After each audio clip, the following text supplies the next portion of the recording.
Akusado ng puganting leader ng Kingdom of Jesus Christ na si Pastor Apollo Kibuloy ang naaresto na. Sinabi sa programang Issue Spotted ni NBI Davao Region Director Archie Albao na nahuli na sina Crescente Canada, Ingrid Canada, Jacqueline Roy at Sylvia Semanes sa kanilang sunod-sunod na operasyon. Dahil dito, arestado ng lahat ang 5 kapwa-akusado ni Kibuloy matapos unang naaresto si Pauline Canada noong Hulyo. Ayon kay Albao, patuloy ang pagtugis kay Kibuloy na may patong na 10 milyong piso para sa kanyang ikadarakip. Nauna nang sinabi ng Davao Region Police na nasa loob pa rin ng compound ng Kingdom of Jesus Christ si Kibuloy na naharap sa kasong child abuse, sexual abuse at human trafficking na walang piyansa. Sa mga operations na ito, meron po tayong nahuli na 5 co-accused po ni Pastor Kibuloy. Kabilang po ang nakahuli sa NBI. Itong pag-serve natin ng mga sunod-sunod na warrant of arrest. Pabalik-balik po kasi hindi naman po magkasabay itong mga inisyong warrant of arrest. Itinanggi naman ni Albao na tumatanggap siya ng payola mula kay Kibuloy kasunod ng bintang ng dating pastoral worker ni Kibuloy na si Arlene Stone na tumatanggap si Albao ng suhol mula sa Kingdom of Jesus Christ. Sinabi na Albao na hindi niya kilala si Stone at hindi pa siya ang nakaupong regional director nang simula ng investigasyon kay Kibuloy. Headline. So tamang-tama tong balitang to, no, kasi ang dami-daming mga speculations na itong pagdakip sa 4 na kapwa-akusado ni Kibuloy ay stage lamang dahil hanggang ngayon, no, kahapon pa yung lumabas sa balita na nahuli na nga itong mga kapwa-akusado, pero hanggang ngayon ay wala pa ring lumalabas ng mga leakage ng pagdakip or mga pictures man lamang na nakalaboso nga itong mga ito. Usually, di ba may mga ganitong impormasyon na nagli-leak agad yung mga photos, yung mga footages ng video ng pagkakahuli, lalo na pagka ikay pugante at talagang most wanted criminal. Usually talaga kalat agad to sa social media. However, etong sinasabi na yung mga kapwa-akusado na may patong din sa ulo, etong mga ito ay walang lumalabas na pruweba na sila nga ay nakalaboso at nadakip ng NBI.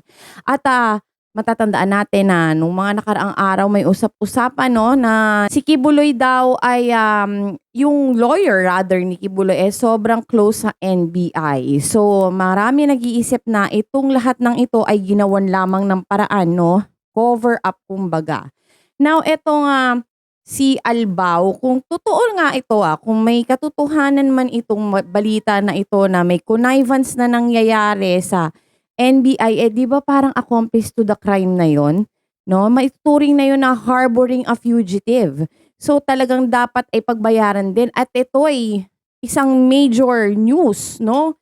Dahil to think na itong mga ito ay may kalakip na reward money kapag nahuli, no? At ito nga ay isa sa mga most wanted criminals ang kapwa-akusado mo ay this is something big, no? Hindi man lang ba naisip kung talagang may katotohanan ito na talagang stage o walang katotohanan itong nadakip nga itong mga co-accused ni Pastor Kibuloy. Hindi ba nila naisip na napakadali lang nitong malaman, madali lang malaman kung talagang kino-cover up lang ito dahil automatically, syempre, 'di ba? Bubusisiin 'yan, especially ni Abalos, 'di ba? Dahil yung unang-unang pagdakip dito kay Pauline Canada, kung matatandaan natin siya yung pinaka-kauna-unahan na co-accused ni Pastor Kibuloy na nadakip, ay pinuntahan agad ito ni Abalos. 'Di ba? Siya nga yung nagbibigay din kasi ng reward money. Katulad nga nito kay Pastor Kibuloy, 'di ba? 10 million tapos tag-1 million itong mga kapwa-akusado.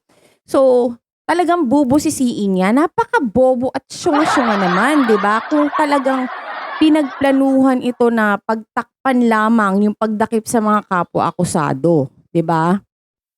So going back, no, a couple of weeks ago ay may lumabas na naman na isang testigo at namolestya di umano ni Tony Kibuloy, no? Isang 17-year-old girl na nag-confess na siya ay namolestya din ni Kibuloy, which is same pattern daw ang pinagawa sa kanya nito ni Pastor, no?